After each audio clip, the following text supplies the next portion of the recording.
राज करेगा खालसा। खालसा माने वह जो सिखों में ऐसे सन्यासी होते हैं जो तलवार लेकर के चलते हैं, काले कपड़े पहनते हैं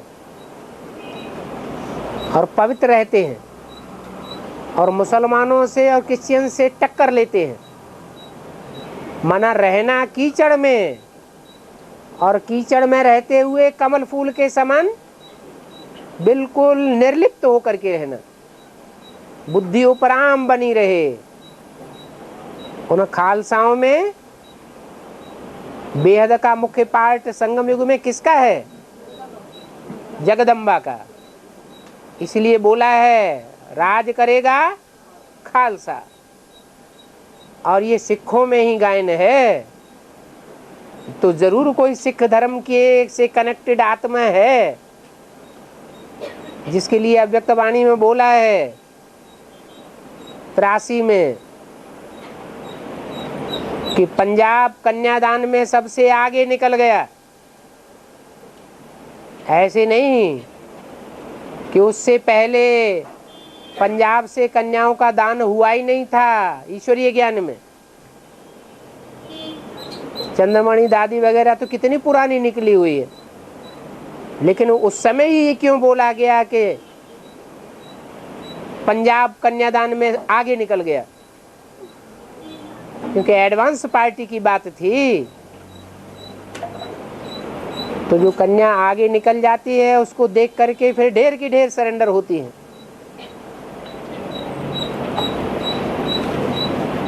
जो पहले पहले वोटे सो अर्जुन कहा जाता है, तो उसका प्रतिफल ये मिलता है कि दीदी दादी दादियों ने दादाओं ने इतनी पालना नहीं की होगी इतने विराट रूप में जितनी वो जगदम्बा अंत में पालना करेगी ब्राह्मणों की दुनिया की। और कभी होएगी, जब अंत होगा तो होएगी।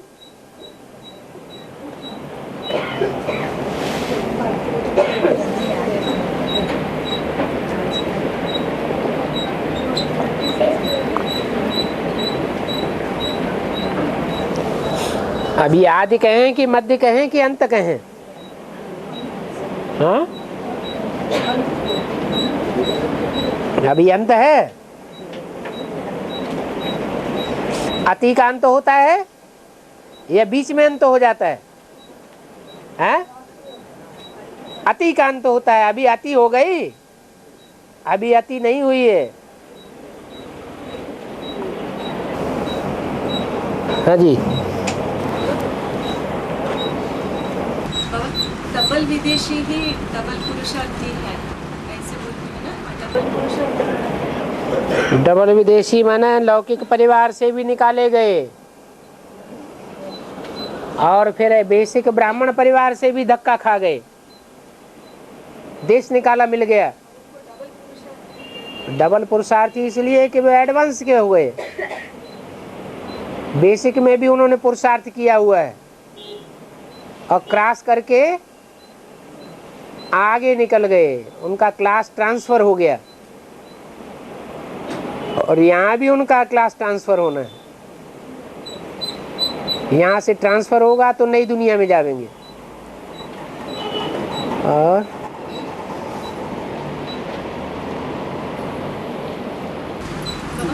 कृष्ण बच्चा को पीपल के पत्ते पर दिखाते हैं ना, वो तो प्रवेशता की जन्म की यादगार है।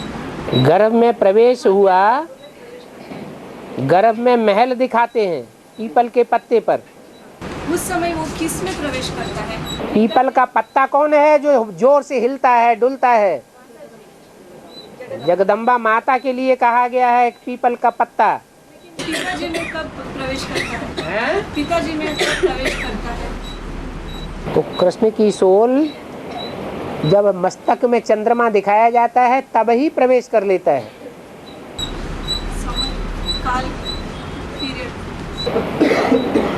76 में शंकर का पाठ दिखाया जाता है, बाप की प्रत्यक्षता। लेकिन वो अधूरा चंद्रमा है, और वही अधूरा चंद्रमा प्रैक्टिकल में भी चाहिए। तो प्रैक्टिकल में पार्ट बजाने वाली है जगदम्बा।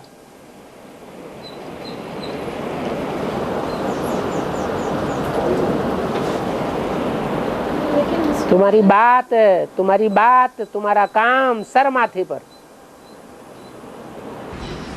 बाबा उसको मनन चिंतन करते हुए दिखाते हैं ना, अंगूठा चूसते हुए कृष्ण बच्चा को अंगूठा माने आत्मिक स्थिति का अंगूठा। आत्मिक स्थिति का अंगूठा चूसना अर्थात पढ़ाई पढ़ रही है कृष्ण की सोल, उस गर्भ महल में प्रवेश करके। और बाबा कर्मातीत और अतीम सुख में दोनों में अंतर क्या है बाबा? कर्मातीत होए बगैर अतीन्द्रिय सुख नहीं मिल सकता। इंद्रियों का सुख लेने की जब तक भड़ास है तब तक कर्मातीत अवस्था कैसे कही जाए।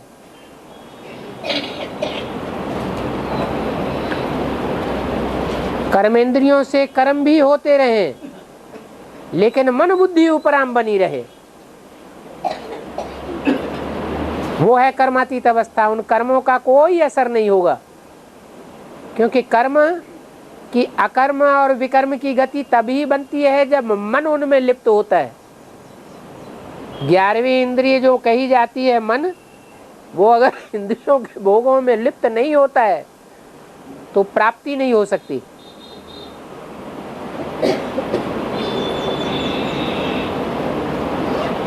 और वो ही इंद्रियों से परे का सुख।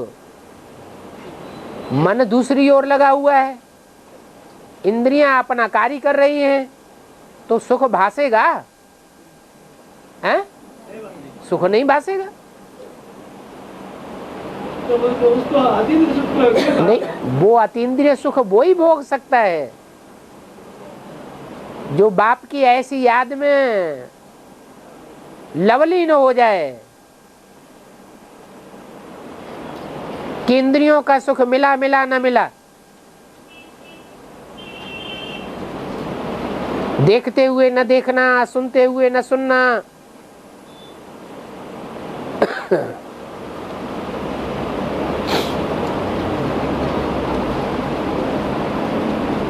और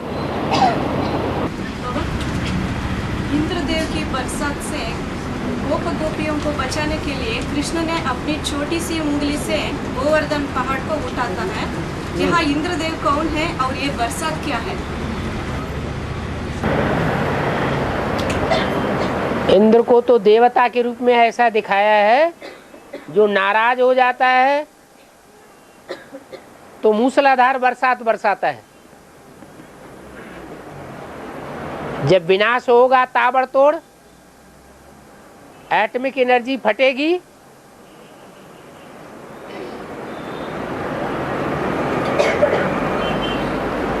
तो पृथ्वी का चारों ओर का वायुमंडल बहुत गर्म हो जाएगा। उस गर्मी में समंदर का जल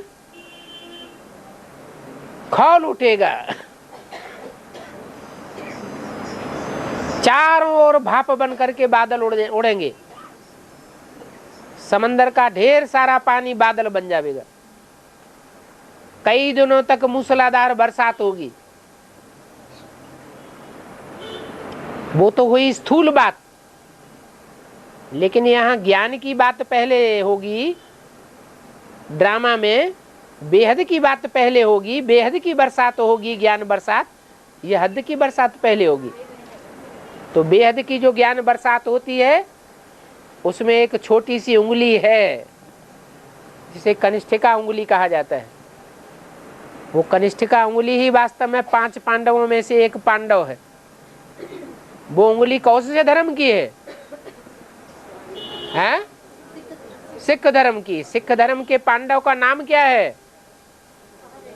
सहदेव, जो सदैव देवताओं का साथ ही रहा है। तो उस उंगली पर जो 5 उंगलियां हैं ना, 5 पांडव हैं। 5 पांडवों में सबसे छोटा पांडव, कमजोर, सबसे बाद की औलाद, उसके ऊपर सारा पहाड़ 16,108 गऊओं का धारण कर लिया जाता है, उसकी सुरक्षा हो जाती है। हाँ? इसी को कहते हैं राज करेगा खालसा।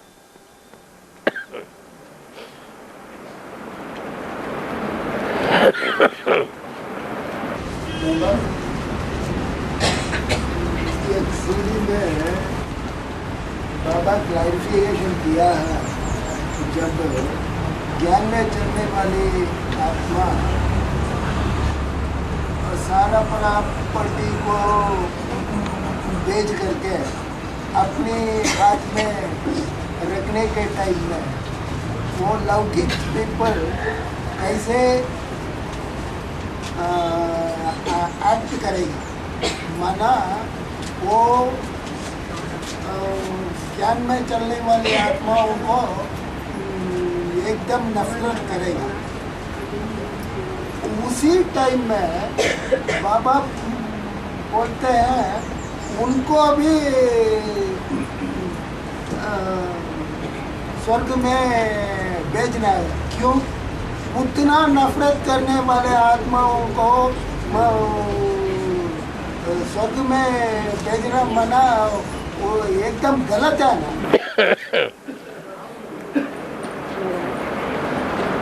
इन्होंने जो कुछ बोला इसका अर्थ ये समझा, जो बाबा ने बोला हुआ है कि तुम्हारा पूरा का पूरा परिवार ज्ञान में चलेगा। पूरे परिवार में ऐसे भी लोग हैं जो ज्ञान का बहुत विरोध करते हैं, इतना विरोध करते हैं कि जीते जी प्रॉपर्टी का कोई भी हिस्सा ज्ञान में चलने वाले भांति को नहीं देना चाहते। लेकिन जो बेसिक वाले भांति हैं ज्ञान में चलने वाले, वो भी तो ब्राह्मण परिवार के भांति ही है ना। उनके लिए नहीं उनके लिए नहीं बोला कि वो पूरा परिवार ज्ञान में चलेगा। लेकिन एडवांस में जो ज्ञान में चल रहे हैं उनका पूरा परिवार ज्ञान में चलेगा। क्यों? क्योंकि बेसिक में जो ज्ञान में चल रहे हैं ब्राह्मण परिवार के भांति, उन्होंने हमको धक्का देकर के बाहर कर दिया या नहीं कर दिया? 100% सबको वापस बाहर कर दिया। लेकिन जो लौकिक परिवार के भांति हैं, कितनी भी नफरत करते हो ज्ञान से, लेकिन घर में से धक्का देकर के बाहर कर दिया क्या? पर लेकिन थोड़ा सा आत्मा या ऐसा भी किया है ना, वो अपनी गलती से नहीं ऐसा हो नहीं सकता। जो परिवार का प्यार है वो लौकिक भांतियों में अभी भी देखा जाता है। वो नहीं चाहते कि अब दर बदर हो जाए, और बेसिक वाले तो ये चाहते हैं दर बदर हो जाए तो हो जाए, नष्ट हो जाए।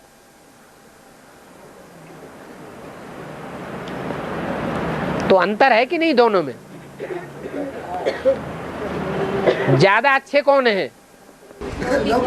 लौकिक परिवार वाले फिर भी अच्छे हैं, जो एडवांस के लौकिक परिवार के लोग हैं। इसलिए उनके दिल में इतनी जगह है कि परिवार से वो अलग नहीं करना चाहते, और उनके दिलों में इतनी जगह ही नहीं है कि वो अपने अंदर मिक्स करके रख सकें, समा के रख सकें। इसलिए बाबा ने बोला है कि तुम्हारा पूरा का पूरा परिवार एक दिन ज्ञान में चलेगा। हाँ, राजाई पद नहीं पावेंगे, लेकिन प्रजा वर्ग में तो आ जावेंगे। बिना कुछ पुरुषार्थ किए स्वर्ग में चले जावे, ये कोई कम बात है क्या? क्यों चले जाएंगे? क्योंकि ज्ञान रतन तो सुनते हैं ना कुछ न कुछ, वो तो सुनना ही नहीं चाहते। कौन? हाँ, तो कान में उंगली दे लेते हैं, एक शब्द भी कान में न जाने पाए। अरे ये ईश्वर के जो ज्ञान रतन हैं वो ही स्वर्ग में ले जाने वाले हैं। वो अगर कान में जावेंगे ही नहीं तो बुद्धि में समाने की तो बात ही नहीं, फिर स्वर्ग में कैसे जावेंगे? और देवता धर्म का आधार मूर्त में केवल अंतिम जन्म में दृष्टि मात्र से तामसी बन जाता है, ऐसे बाबा ने बताया है। देवता धर्म के आधार मूर्त में केवल अंतिम जन्म में दृष्टि मात्र से तामसी बन जाता है। ये कौन है और ये तामसीपन कब और कैसे? देवता धर्म की आत्माएं अंतिम जन्म में दृष्टि मात्र से तामसी बन जाती है। जो चंद्रवंश के आधार मूर्त हैं वो क्या कर्मेंद्रियों से व्यभिचारी बन रहे हैं? फिर हाँ, ये दृष्टि उनकी बुद्धि में ये नहीं बैठा हुआ है कि भांति भांति के मनुष्यों को दृष्टि देना ये गलत काम है, इसलिए दृष्टि से व्यभिचारी बन रहे हैं।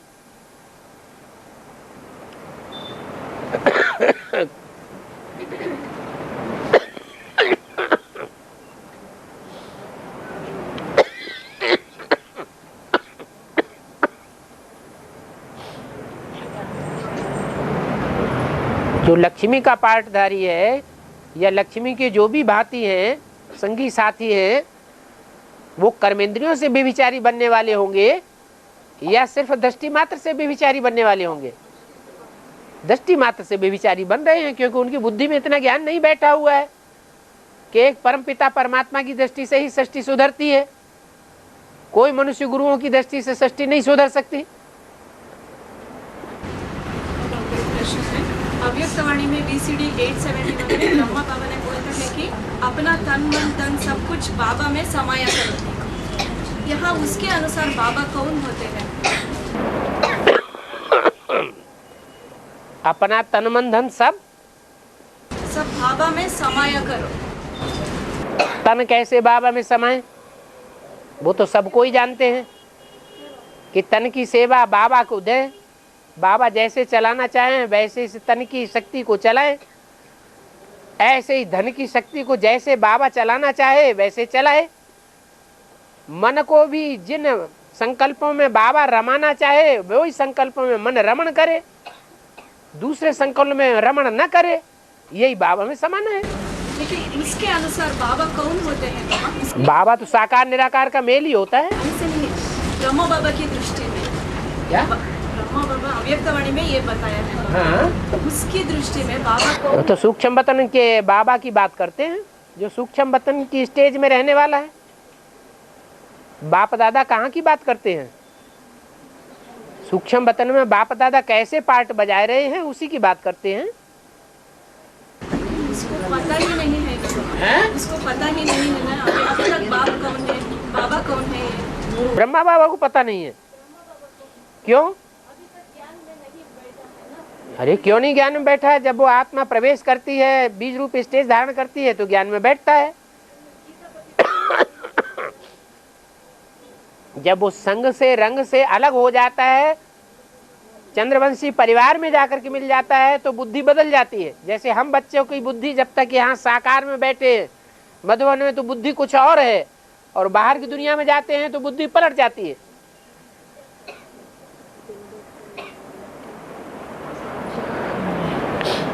कृष्ण भी तो बच्चा है, जैसे और बच्चों को संग का रंग लगता है उसको भी संग का रंग लगता है।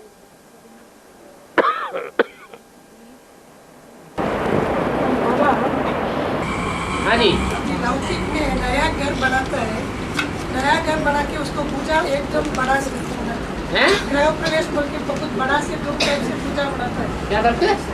गृह प्रवेश बनाते हैं ना। हाँ, कभी गाय और गाय का बच्चा को पहला अक्षर लेके जाते हैं, इसका मतलब क्या है? गाय को, गाय और उसका बच्चा हाँ, पहला अक्षर लेके जाते हैं, इसका मतलब क्या है? गाय हो गई प्रकृति का रूप प्रकृति माता,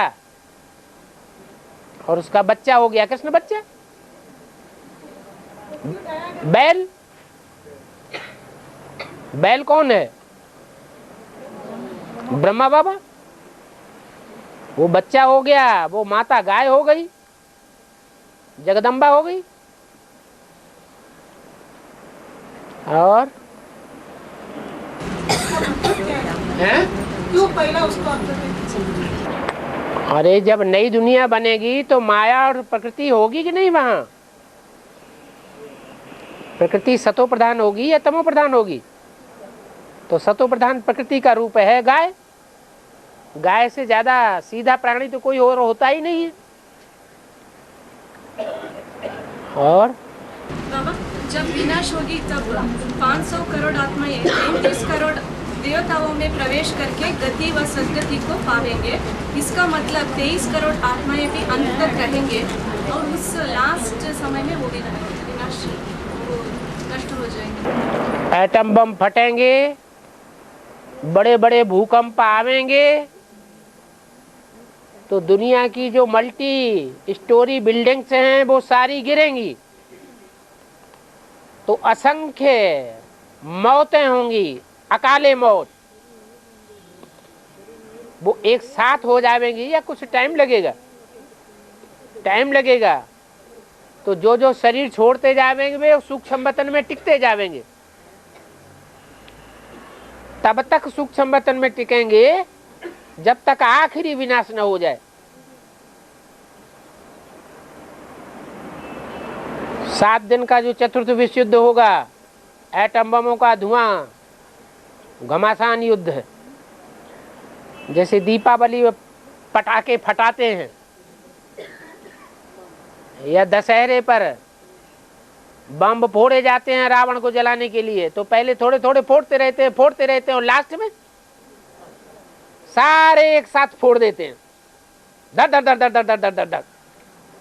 ऐसे ही आखिरी 7 दिनों में जो आखिरी विनाश होगा, उसमें सब आत्माएं अपना शरीर छोड़ छोड़ करके सूक्ष्म वतन में टिक जाएंगी।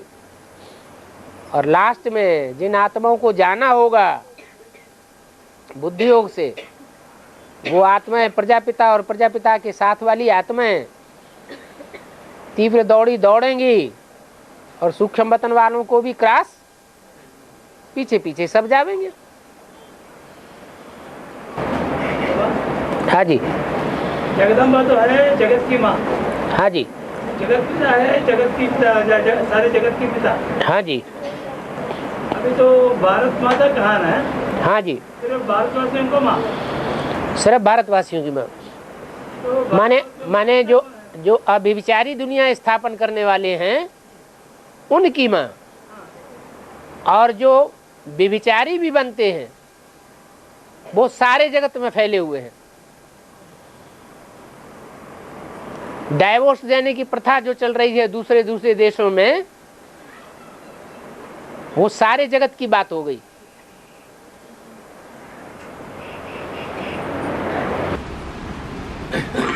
भारत माता था ना, भारत पिता कौन होता है?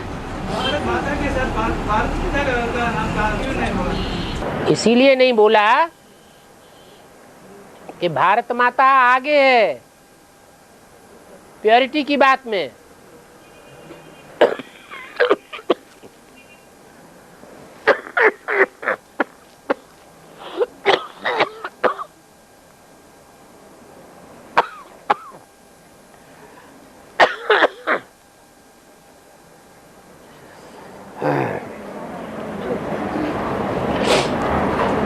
प्योरिटी की बात में भारत माता आगे है, जो जगत पिता है वो आगे नहीं है।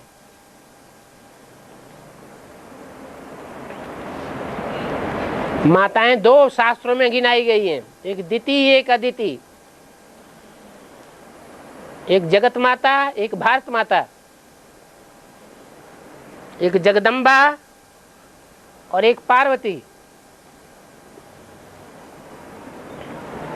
पार्वती से स्वर्ग स्थापना होता है और जगदम्बा से सारा जगत तैयार होता है।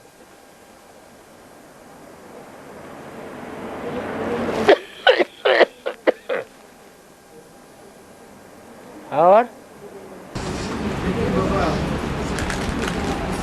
जगत पिता वो ऐसा आत्मा है, हाँ। सारी श्रीमत से चलता है। उसका पार्ट निराला होगा, इसलिए श्रीमत पर चल सकता है। शंकर का पार्ट ऐसा है जो तुम बच्चे भी समझ न सको। शंकर की समझ में आ गया होगा, बच्चों की समझ में नहीं आता है, क्योंकि जिसका काम उसी को छाजे।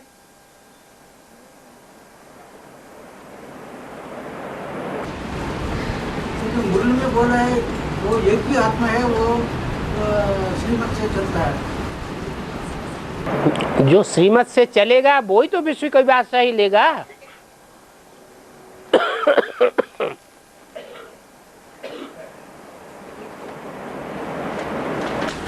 भाई पूछने हैं हाँ। कम क्यों? कहाँ कम? ये तो तुम समझते हो, वो समझते हैं पवित्रता में कम। जिनकी बुद्धि में ये बात बैठी नहीं है कि पवित्रता क्या चीज होती है। महाकाली की पवित्रता को पवित्रता समझेंगे या अपवित्रता समझेंगे? और भी पवित्रता होने आपको। कैसे है पवित्रता? महाकाली व्यभिचारिणी बनती है कि नहीं कर्मेंद्रियों से? वो बच्चों को सुधारने के लिए बनती है या नहीं? बनती है ना, लेकिन बुद्धि से? बुद्धि से वो बाप के साथ ही। ऐसे ही ये जगत पिता की बात है। वो फिर भी जिस बाप के साथ है, जिस बाप में बुद्धि लगी हुई है, वो साकार है।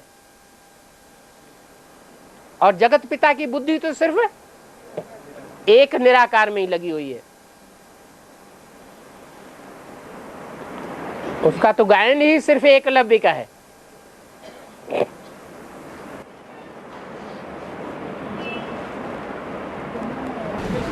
तो भारत माता का क्या नाम है? भारत माता जगत पिता से प्योरिटी से आगे गए करके बोलो। भारत माता प्योरिटी के मुकाबले में आगे रहती है। हैं? अभी बताया ना बाबा ने। हाँ हाँ, प्योरिटी हमेशा ही आगे रहेगी। इन सन्यासियों की जब तक आगे निकलने की बात नहीं होती है, तब तक तुम बच्चों की भी विजय हो नहीं सकती। जब ये सन्यासी निकलेंगे तब तुम बच्चों की विजय हो जाएगी। तो ब्राह्मणों की दुनिया में पक्के सन्यासी कौन है? हाँ?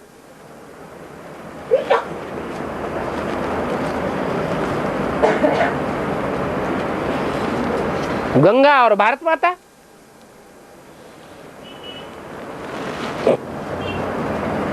गंगा को तो फिर भी एडवांस का ज्ञान मिला हुआ है, और भारत माता को तो एडवांस का ज्ञान मिला ही हुआ नहीं है।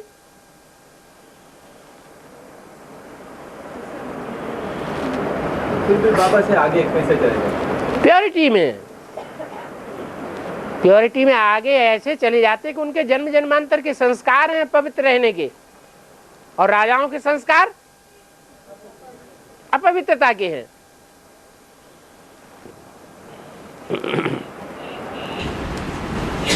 तो भारत माता तीनों ही है, हाँ? जगदम्बा, लक्ष्मी और तीनों ही। जो सारे जगत की अम्बा है वो मुसलमानों की अम्बा है या नहीं है? और जो वैष्णवी है, वैष्णव पंथी मुसलमानों को अपने में कभी मिला के रखते हैं?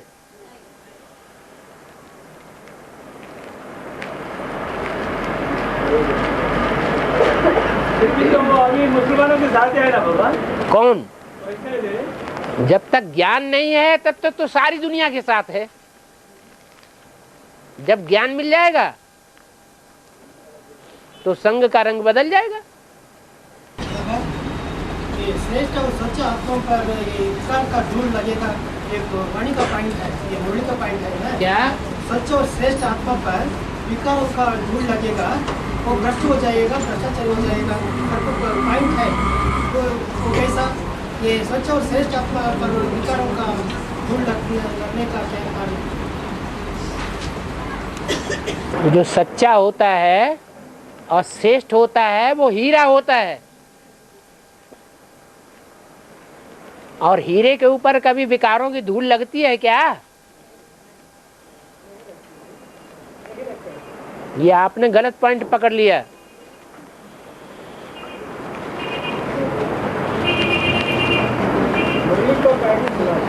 वो मुरली लाओ मैदान में, अब की बार ले आना। या तो आपने उससे गलत पकड़ लिया है, गलत समझ लिया है। हीरे के लिए तो गायन है, अंधेरे में भी डाल दो तो भी रोशनी देता रहता है। धूल में पड़ा हुआ हीरा है तो भी उसकी रोशनी चमकेगी।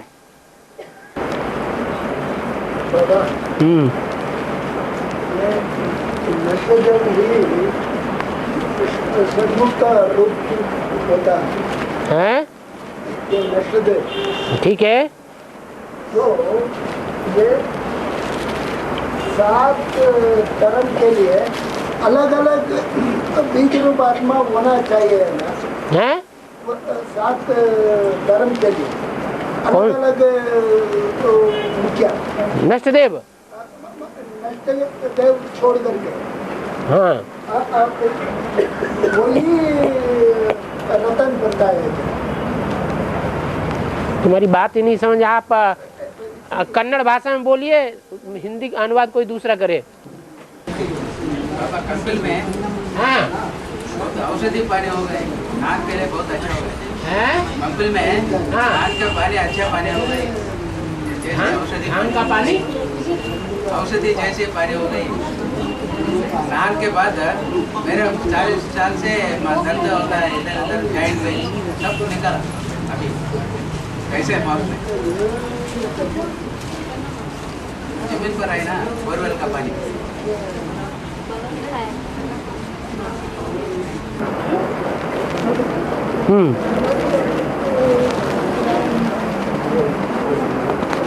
हाँ बंद कर दो, इसको तो बंद कर दो कम से कम। ये वाला पंखा बंद कर दीजिए। व्यापारी लोग मुरादी संभालते हैं बोला क्या? व्यापारी लोग जो होते हैं उनके पास चौपड़ा होता है, कितना बेचा, कितना मुनाफा हुआ, कितना घाटा हुआ, कितना घाटा हुआ, सारा रात को लिखते हैं। उसको मुरादी संभालना कहते हैं। हाँ जी। राजा दुर्गादास के बारे में हैं? राजा दुर्गादास के बारे में। राजा दुर्गादास दुर्गादत्त। हाँ उसका क्या विशेषता? राजा दुर्गादत्त आदि सनातन देवी देवता धर्म की वो आत्मा है जो विविचार में कोई भी हालत में आसक्त नहीं होती। माया का कितना भी बड़ा पाम्पेंड शो उसके सामने आ जाता है तो भी मुसलमानों की रानियों को हाथ में आते हुए मुसलमानों के पास पहुंचा देता है। चरित्रवान राजा है।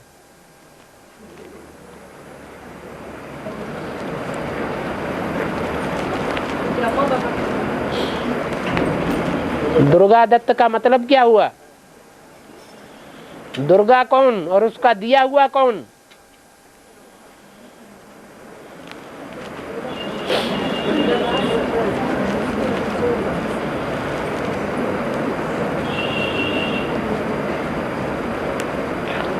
दुर्गा का बच्चा कौन?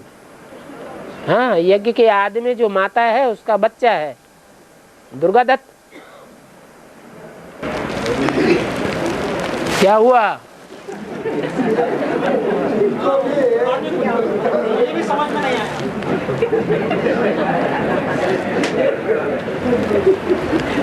बाद में निकल के देवे बहुत मुश्किल हो रहा है।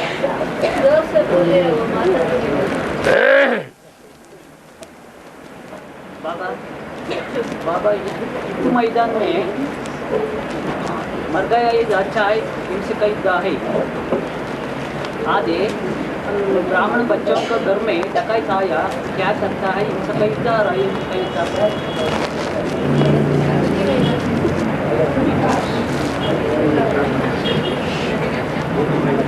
युद्ध करते करते मर गया तो अच्छा है। युद्ध मैदान में जाने से स्वर्ग में जाएगा।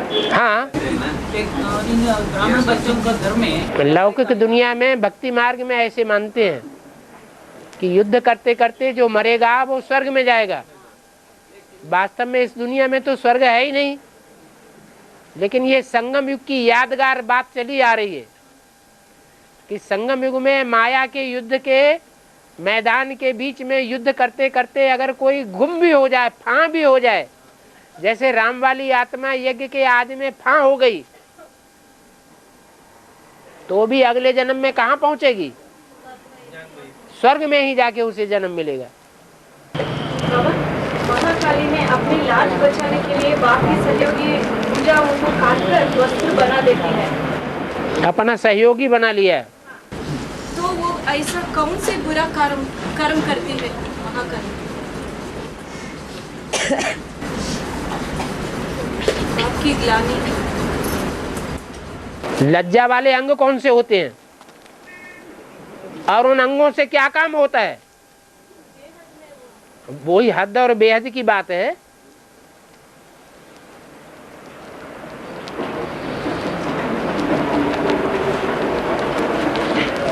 जगदम्बा सब मनोकामनाओं की पूर्ति करती है। उन सब मनोकामनाओं में ये भी मनोकामना आ जाती है या नहीं आ जाती है?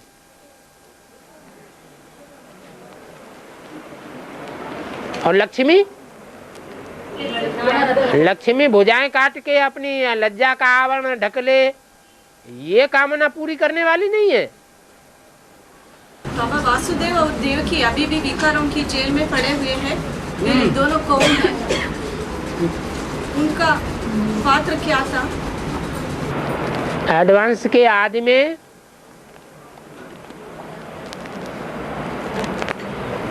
जब एडवांस की शुरुआत हुई उस समय से लेकर के अब तक भी विकारों की जेल में कौन पड़े हुए हैं? जिन्होंने संगमयुगी कृष्ण की प्रत्यक्षता की। ये ज्ञान में पूछ रहे हैं कि ज्ञान में वो आत्माएं कौन हैं जिन्होंने पीपल के पत्ते पर आए हुए कृष्ण की प्रत्यक्षता रूपी जन्म दिया। 86, 87, 88, 89 में वो कौन सी आत्माएं थी जिन्होंने संगमयुगी कृष्ण को प्रत्यक्ष कर दिया? कौन कौन दो आत्माएं? ना, इस्लाम धर्म की बीज रूप आत्माएं, इस्लाम और मुस्लिम धर्म की बीज रूप आत्माएं।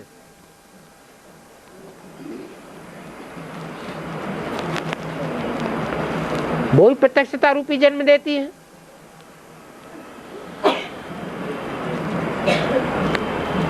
सागर में पीपल के पत्ते पर कृष्ण आया,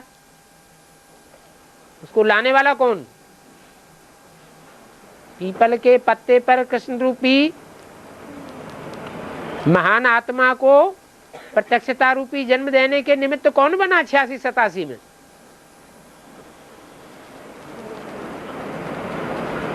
अरे दक्षिण भारत से विदेशियों के द्वारा प्रत्यक्षता होती है, निमित्त कौन बना? इस्लाम धर्म की बीज रूप आत्मा।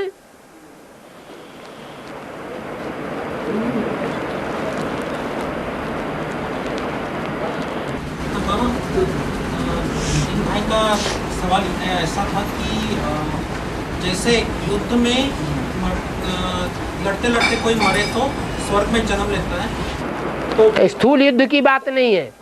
तो ब्राह्मणों के घर में अगर कोई डकैत आ गए तो अहिंसक युद्ध करना चाहिए या हिंसक युद्ध करना चाहिए?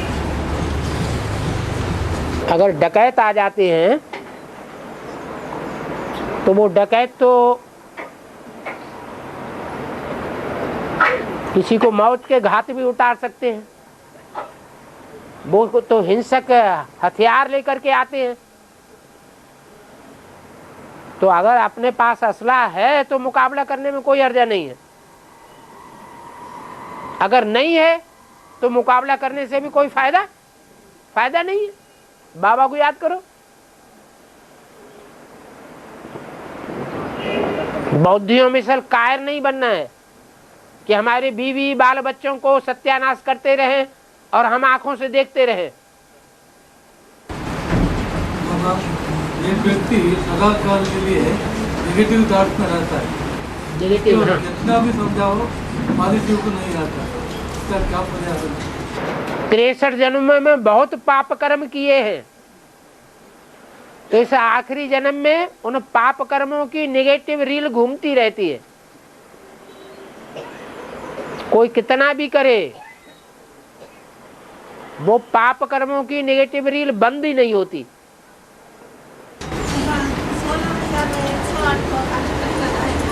है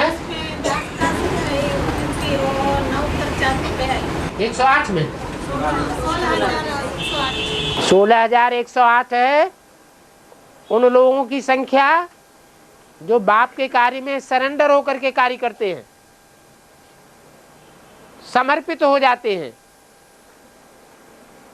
समर्पित होने के बाद संसार को तो दिखा दिया हम समर्पित हो गए, लेकिन फिर भी अगर मनमानी चाल चलते हैं, श्रीमत के अनुकूल नहीं चलते हैं, तो फिर दास दासी बन पड़ते हैं। अब जितना जास्ती एक बार सरेंडर तो हुए, फिर कितना भी विकर्म करेंगे तो भी त्रेता के आखिरी जन्म में जाकर के एक बार जन्म लेकर के उनको प्रिंस तो बनना ही बनना है। उससे पहले दास दासी बनते रहेंगे हर जन्म में।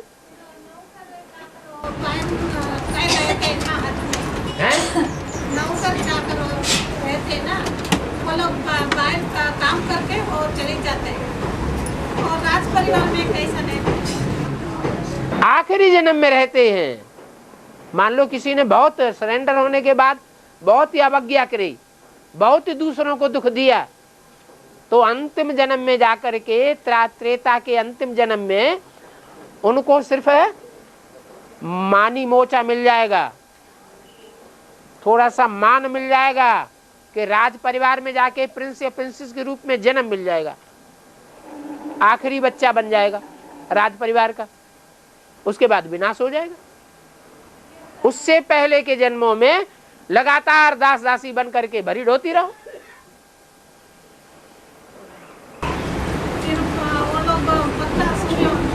है 16,000 की लिस्ट जो है वो सूर्यवंशी नहीं कही जाती है सारी, वो तो और धर्मों से प्रभावित होने वाली आत्माएं भी उसमें घुसी हुई हैं। यथा राजा तथा प्रजा होती है, उन 16,000 में तो सारी दुनिया भरी हुई है। जैसे 108 बीजों के अंदर सारी दुनिया भरी हुई है, जैसे 8 के अंदर सारी दुनिया भरी हुई है। सारी दुनिया का छोटा रूप देखना हो 16,108 में देख लो, बड़े से बड़े पापात्मा देखना हो तो 16,108 में देख लो, बड़े से बड़े पुण्यात्मा देखना हो तो 16,108 में देख लो, पुरुष से भी छोटी दुनिया देखनी हो 108 की देख लो। उन 108 में अच्छे से अच्छे पुण्यात्मा और बड़े से बड़े पापात्मा भरे पड़े हैं। ऐसे ही 8 की लिस्ट में भी 9 की लिस्ट में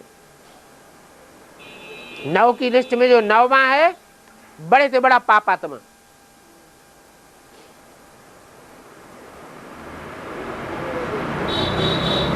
नष्टदेव में आ जाता है, नष्टदेव में आ जाता है।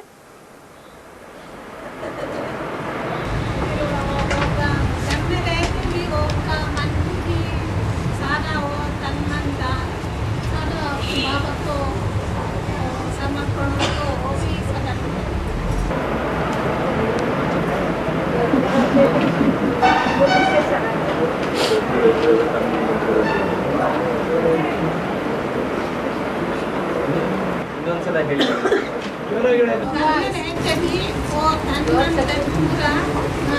समर्पण होता है, फिर भी थोड़ा हिसाब किताब चुकता करने के लिए उन लोग को करते वो लोग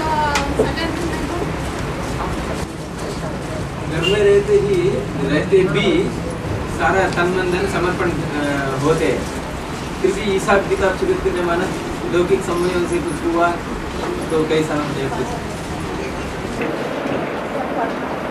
घर परिवार में रहेंगे तो घर परिवार के लौकिक संबंधियों से भी तोड़ निभानी पड़ेगी, नहीं निभानी पड़ेगी। और जो सरेंडर हो गए वो तो अंदर आ गए, उनका तो लौकिक दुनिया खत्म हो गई।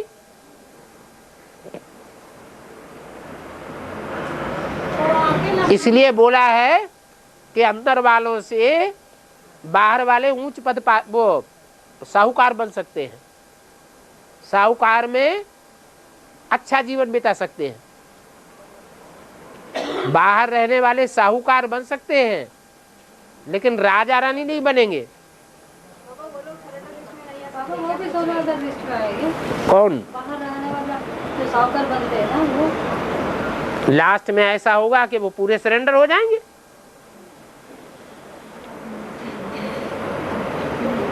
अंदर वाले रह जाएंगे और बाहर वाले ले जाएंगे।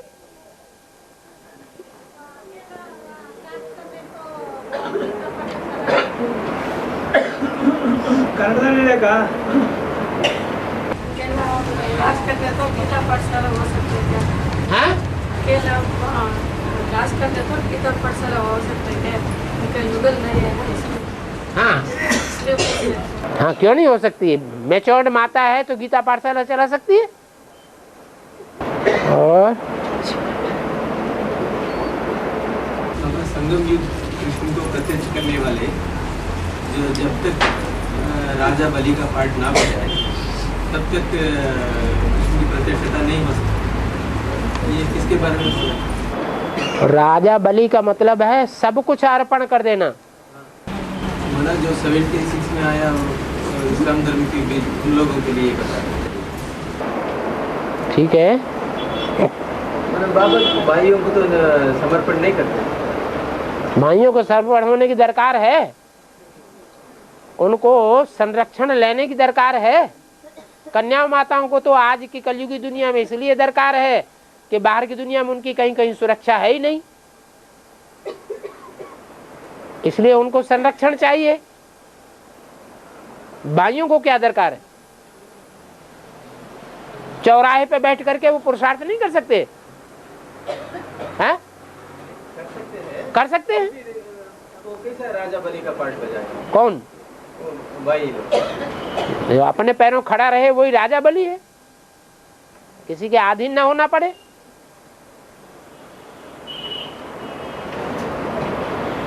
बाबा एक तरफ ये भी बोलते ना जो पूरा वगैरह होगा वही ठीक है। ईश्वरीय सेवा में अपना तन मन धन मिटा दे, अपनी हस्ती को अगर कुछ बर्तवा चाहे।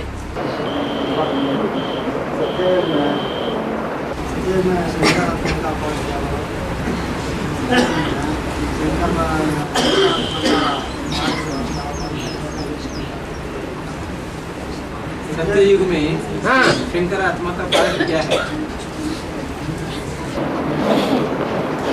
जो पहले जन्म में नारायण बनते हैं वो अगले जन्मों में नीचे होते जाते हैं, उनका पद कम होता जाता है।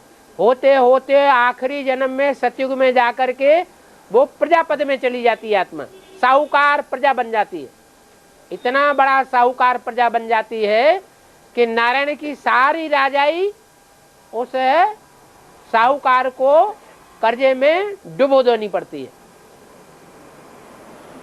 हर जन्म में थोड़े ऊंचा पद बनता है। ऐसे ही सतयुग के आदि में जो लक्ष्मी नारायण होते हैं राधा कृष्ण, वो अगले जन्म में नीचे उतरते जाएंगे।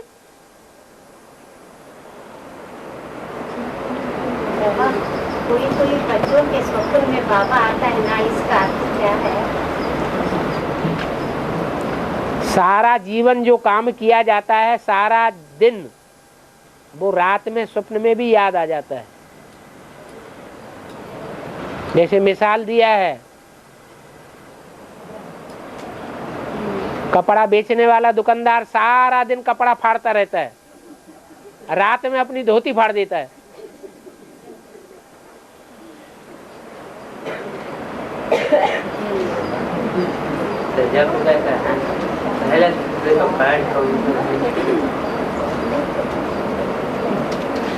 शूद्र कौन से युग में बनते हैं? कलयुग के आदि में, कलयुग के आदि में पहला शूद्र कौन बनेगा? पहला बड़े से बड़ा व्यभिचारी राजा कौन बनेगा?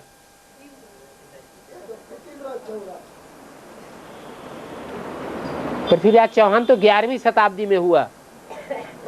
जो कलयुग है वो तो 1200 साल पहले हुआ। कलयुग की आयु कितनी? 1250 साल। और पृथ्वीराज चौहान हाँ आज से 1000 साल पहले।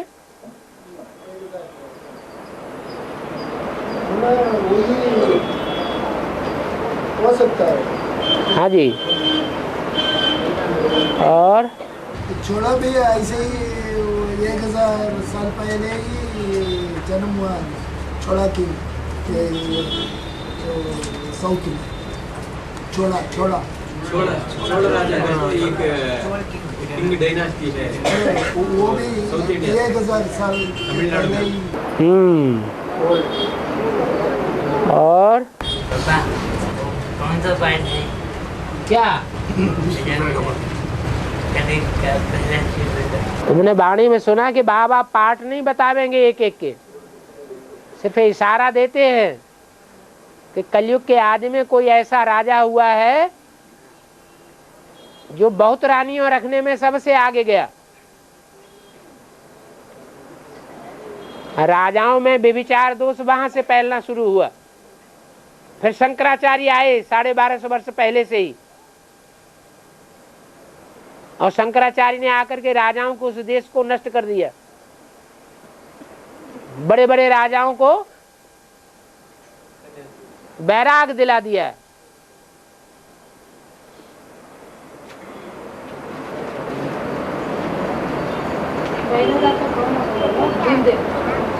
अरे भीमदेव तो ये इसने दिलवाड़ा मंदिर बनाया है।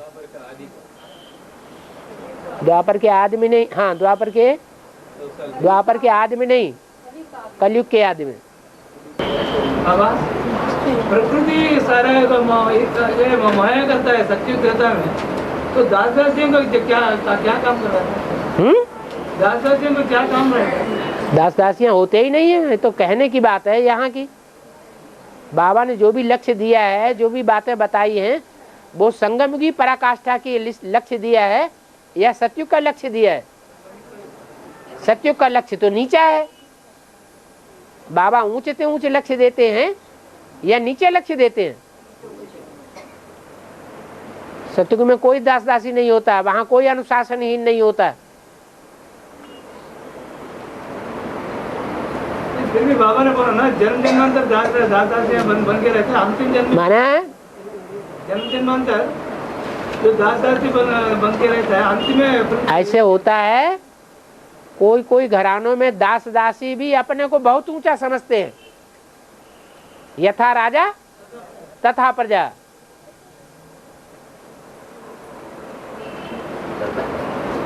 अच्छे देव में पांडव जी है या 5 पांडव या और भी है? आत्मिक स्थिति की बात है या देवान की बात है? चाहे वो स्त्री चोला हो, स्त्री चोला होते हुए भी रुद्रमाला का मणका नहीं हो सकता है। बस 5 पांडव माना अच्छे में है। अच्छे में 5 पांडव है क्या?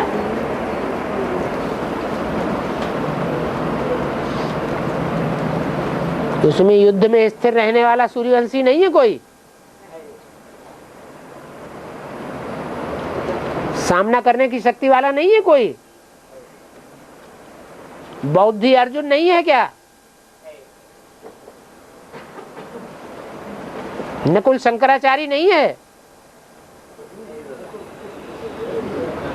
हाँ। धर्मराज का पाठ पहले महाकाली के द्वारा चलती है और बाद में तीसरा अष्टदेव के द्वारा चलती है। ये ठीक है क्या? ठीक है, सहयोगी तो होते हैं ना। असल धर्म का राजा कौन है? धर्म माने धारणा, धारणाओं को फॉलो करने वाली असल आत्मा कौन सी है? ब्रह्मा की सोल। वही जगदम्बा में प्रवेश होके पाठ बजाती है।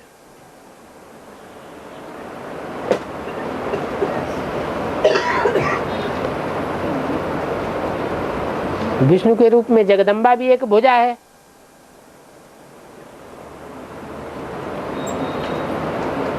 ब्रह्मा की आत्मा भी एक भुजा है, परंतु उन भुजाओं को चलाने वाला कौन है? हैं?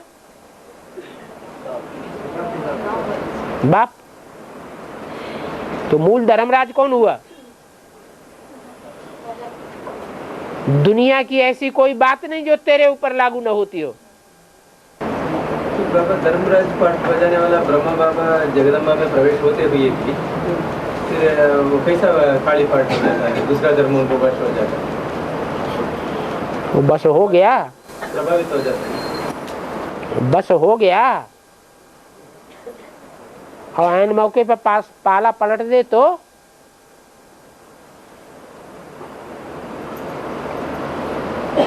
जैसे कोई सीआईडी होते हैं, सीआईडी को पार्ट मिला हुआ होता है, चोर डकैतों के ग्रुप में घुस जाओ, चोर डकैत बन के पार्ट बजाओ, और आखिर में उनका भंडा फोड़ कर दे, तो क्या कहा जाएगा? उनको चोर डकैत कहा जाएगा? ऐसे ही है। वही डिवीजन है क्या पता?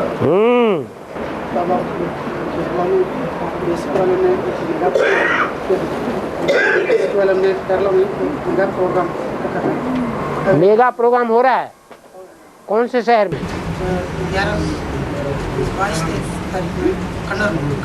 कन्नूर। कन्नूर, हाँ ठीक है।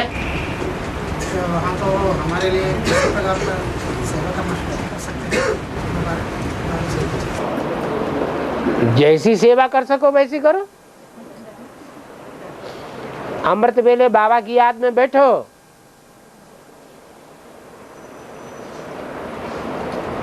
और जैसी बुद्धि चले वैसी सेवा करो। चलो।